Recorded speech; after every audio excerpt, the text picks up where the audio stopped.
Church father hero ರೀತಿ ಕಂಡಿರೋದು ಸಿನಿಮಾಗಳು ತುಂಬಾ ಕಡಿಮೆ ಇದೆ. ಅದರಲ್ಲಿ ನೀವು ಇವಾಗ ಅದನ್ನು ಫಸ್ಟ್ ತೋರಿಸ್ತಾ ಇದ್ದಾರೆ, ಕನ್ನಡ ಇಂಡಸ್ಟ್ರಿ ಫಸ್ಟ್ ಅಂತ ಅನ್ಕೋಬಹುದು.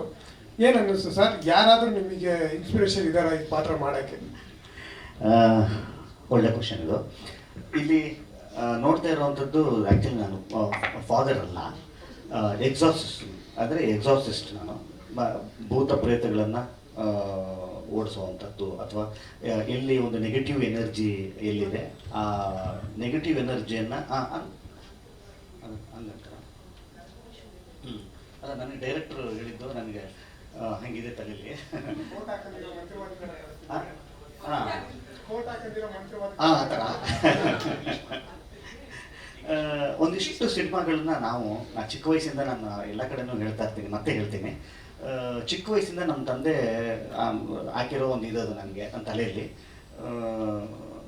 ನಮ್ಮ ತಂದೆಯವರಿಂದ ನನಗೆ ಬಂದಿರೋದು ಅಂದರೆ ಹಾರರ್ ಸಿನಿಮಾಗಳನ್ನ ನೋಡುವಂಥ ಪ್ರವೃತ್ತಿ, ಅಭ್ಯಾಸ, ಚಟ, ಗೀಳು ಎಲ್ಲನೂ ರೀ. ನಾನು ಎಲ್ಲ ಕಡೆ ಹೇಳ್ತಾ ಇರ್ತೀನಿ, 3 ಪಿಕ್ಚರ್ 4 ಪಿಕ್ಚರ್ ಬೇಕಾದ್ರೆ ತೋರಿಸಿದ್ರು ನೋಡ್ತಿದ್ರಿ ನಾನು ಹಾರರ್ ಪಿಕ್ಚರು ಅಂತ. ಹಾರರ್ ಸಿನಿಮಾ ಫ್ಯಾನ್ ಮಾತ್ರ ಅಲ್ಲ ನಾವು ನಮ್ಮ ಇಡೀ ಇದು ಹೇಳ್ತಾ ಇರೋದು ಹಾರರ್ ಸಿನಿಮಾ ಭಕ್ತರು ನಾವೆಲ್ಲರೂ. ನಾನು ಹೇಳ್ತೀನಿ ಎಲ್ಲ ಸ್ವಲ್ಪ ಟೆನ್ಷನ್ ಆಗಿ ಮನೇಲಿ ಏನೋ ಸಕ್ಕತ್ ಸುಸ್ತಾಗಿದೆ, ಹೆಂಗಂದ್ರೆ ಒಂದು ರಿಲ್ಯಾಕ್ಸ್ ಆಗಬೇಕು, ಒಂದು ಹಾರರ್ ಪಿಕ್ಚರ್ ನೋಡೋಣ. ನನ್ನ ವೈಫಿಗೆ ಹೇಳ್ತಿರ್ತಾರೆ, ಯಾವಾಗ ಎದುರ್ಕೊಳ್ಳೋದಕ್ಕೋಸ್ಕರ ರಿಲ್ಯಾಕ್ಸ್ ಅಂತೆಲ್ಲ ಎದುರ್ಕೊಳ್ಳೋದನ್ನ ಅಂತ. ಅದೇನೋ ಗೊತ್ತಿಲ್ಲ, ಈ ಹಾರರ್ ಸಿನಿಮಾ ಫ್ಯಾನ್ಗಳಿಗೆ ನಾನೇನು ಹೇಳ್ತಾ ಇದ್ದೀನಿ ಚೆನ್ನಾಗಿ ಕನೆಕ್ಟ್ ಆಗ್ತದೆ. ಈ ಹಾರರ್ ಸಿನಿಮಾಗಳನ್ನ ನೋಡಿಕೊಂಡು ಬೆಳೆದಂಥವ್ನು ನಾನು. ತುಂಬ ಚಿಕ್ಕವನ್ರಿ, ನಮ್ಮ ಅಪ್ಪ ಎತ್ಕೊಂಡು ಹೋಗ್ತಿದ್ರು ನಾನು ಇಲ್ಲೇ ಸ್ಟೇಜ್ ಮೇಲೆ ಹೇಳಿದ್ದೆ ನಾನು. ಹಾಗಾಗಿ ಒಂದಿಷ್ಟು ಈ ಥರದ ಪಾತ್ರಗಳನ್ನ ನೋಡಿದ್ದೀನಿ, ಒಂದು ಸಿನಿಮಾ ಅಂತಲ್ಲ, ಒಂದಿಷ್ಟು ಪಾತ್ರಗಳನ್ನ ನೋಡಿರುವಂಥದ್ದು. ನೋಡಿ, ನಾವು ಇಷ್ಟಪಡುವ ಜಾನರ್ನಲ್ಲೇ ಆ್ಯಕ್ಟ್ ಮಾಡುವಂಥ ಒಂದು ಸನ್ನಿವೇಶ ಸಿಗುತ್ತೆ ಗೊತ್ತಾ. ಎಷ್ಟು ಬ್ಲೆಸ್ಡ್ ಅನಿಸುತ್ತೆ ಗೊತ್ತಾ, ಎಷ್ಟು ಲಕ್ಕಿ ನಾನು ಅಂತ ಅನಿಸುತ್ತೆ. ಅಂದರೆ ನೋಡ್ತಾ ಇದ್ದವನು, ಅಂದರೆ ಇದನ್ನು ನೋಡಿ ನಾನು ಎಂಜಾಯ್ ಮಾಡ್ತಾ ಇದ್ದವನು ನಾನು. ಇವತ್ತು ಅದೇ ಥರದ ಒಂದು ಪ್ಲ್ಯಾಟ್ಫಾರ್ಮಲ್ಲಿ ನಾನೇನು ನೋಡ್ತಾ ಇದ್ದೆ ಅದೇ ಆಗಿ ನಾನು ಆ್ಯಕ್ಟ್ ಮಾಡೋವಂಥದ್ದು ಬರುತ್ತೆ ಗೊತ್ತಾ. ಸೊ ಹಾಗಾಗಿ 1-2 ಸಿನಿಮಾ ನಾನು ತೊಗೊಳ್ಲಿಕ್ಕಾಗಲ್ಲ, ಚೂರು ಎಲ್ಲನೂ ಇದನ್ನು ಮಾಡಿದ್ದೀನಿ. ಇನ್ನೊಂದು ಹೇಳ್ತೀನಿ, ಇಲ್ಲೇನು ನೀವು ಇದನ್ನ ಈ ಕ್ಯಾರೆಕ್ಟರ್ನೇನು ಡೈನೋಮೋ ಅಂತ ಅನ್ನೋವಂಥ ಒಂದು ಕ್ಯಾರೆಕ್ಟರ್ ಏನಿದೆಯಲ್ಲ, ಇದು ಮಾತ್ರ ಅಲ್ಲ, ಇನ್ನೊಂದು ಶೇಡು ಇರುತ್ತೆ. ಅದನ್ನು ಕೂಡ ಭಾಳ ಚಂದವಾದಂಥ ಶೇಡು. ಯಾವುದೇ ಒಂದು ಪಾತ್ರ ಓಪನ್ ಆದರೆ ಸ್ಕ್ರೀನ್ ಮೇಲೆ ಅನ್ನುವಂಥದ್ದು ಒಂದು ಟ್ವಿಸ್ಟಿನ ಮುಖಾಂತರನೇ ಒಂದು ಕ್ಯಾರೆಕ್ಟರ್ನ ಇಂಟ್ರೊಡ್ಯೂಸ್ ಮಾಡುವಂಥದ್ದು ಈ ಸ್ಕ್ರಿಪ್ಟಲ್ಲಿ ಇರುವಂಥ ಶಕ್ತಿ. ಅದು ನನಗೆ ಈ ಸ್ಕ್ರಿಪ್ಟ್ ಓದಬೇಕಾದ್ರೇ ಯಾವಾಗ ಗುರು ನಾವು ಶೂಟಿಂಗ್ ಹೋಗ್ತೀವಿ ಅಂತ ಇರ್ತಿದ್ದೆ. ಆ ಥರ ತುಂಬ ಇಷ್ಟಪಟ್ಟು ಮಾಡೋದಂಥ ಒಂದು ಸಿನಿಮಾ ಸರ್ ಇದು.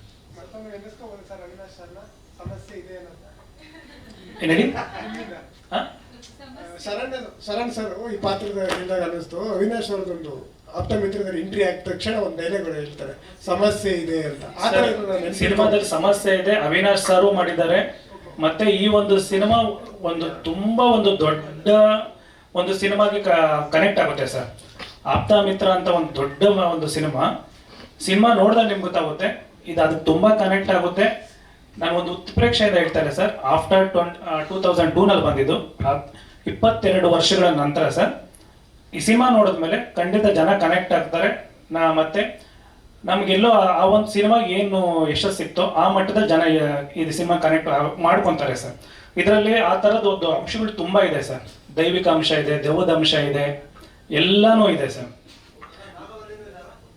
ಸರಿ, ನಿಮ್ ಸಿನಿಮಾ ನೋಡಿದಾಗ ಗೊತ್ತಾಗುತ್ತೆ ಪ್ರತಿಯೊಂದೂ ಪಾತ್ರ ನಾಗವಲ್ಲಿ ಬಗ್ಗೆ ಹೇಗೆ ಮಾತಾಡ್ತಾರೆ ಆ ಥರ ಈ ಸಿನಿಮಾದಲ್ಲೂ ಒಂದು ಪಾತ್ರ ಮುಂದಕ್ಕೆ ಮಾತಾಡೋ ರೀತಿ ಇರುತ್ತೆ.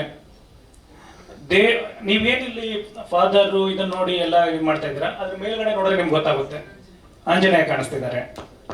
ಸೊ ಅಂದ್ರೆ ಕಾಣಿಸೋದು ಬೇರೆ, ಕಾಣಿಸ್ತಾ ಇರೋದು ತುಂಬಾ ಇದೆ, ಕಾಣಿಸ್ದೇ ಇರೋದು ತುಂಬಾ ಇದೆ ಸಿನಿಮಾದಲ್ಲಿ.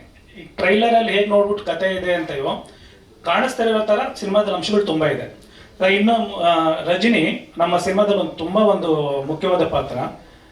ಆ ಒಂದು ಕ್ಯಾರೆಕ್ಟರ್ಗೆ ತುಂಬಾ ನಮ್ಗೆ ಅಂದ್ರೆ ಹೀರೋಯಿನ್ಸ್ ಇಬ್ಬರಿಗೂ ನಮ್ಗೆ ನೋಡಿದಾಗ ಪ್ರಾಬ್ಲಮ್ ಆಗ್ಲಿಲ್ಲ ಸೆಲೆಕ್ಟ್ ಮಾಡೋದು. ಆ ಪರ್ಟಿಕ್ಯುಲರ್ ಆ ಹುಡುಗಿ ಮಾಡಿರೋ ಕ್ಯಾರೆಕ್ಟರ್ ತುಂಬಾ ಕಷ್ಟ ಆಯ್ತು. ಅದು ನಮ್ಗೆ ಎಲ್ಲೋ ಒಂದು ಹಳೇ ಒಂದು ಇದ್ರ ತರ ಕಾಣಿಸ್ಬೇಕು, ಒಂದು ಮರಾಠಿ ಹುಡುಗಿ ತರ ಕಾಣಿಸ್ಬೇಕು. ಆ ಹುಡುಗಿಗೆ ಒಂದು ಕಾಸ್ಟ್ಯೂಮ್ಸ್ ಹಾಕಿ ಒಂದು ಹೇರ್ ಸ್ಟೈಲ್ ಅಲ್ಲಿ ಬಂದಾಗ ಅಲ್ಲೇ ನಮ್ಗೆ ತುಂಬಾ ಖುಷಿ ಆಗೋಯ್ತು. ತುಂಬಾ ಒಳ್ಳೆ ಪಾತ್ರ ಮಾಡಿದ್ದಾರೆ. ಮಾತಾಡಿ.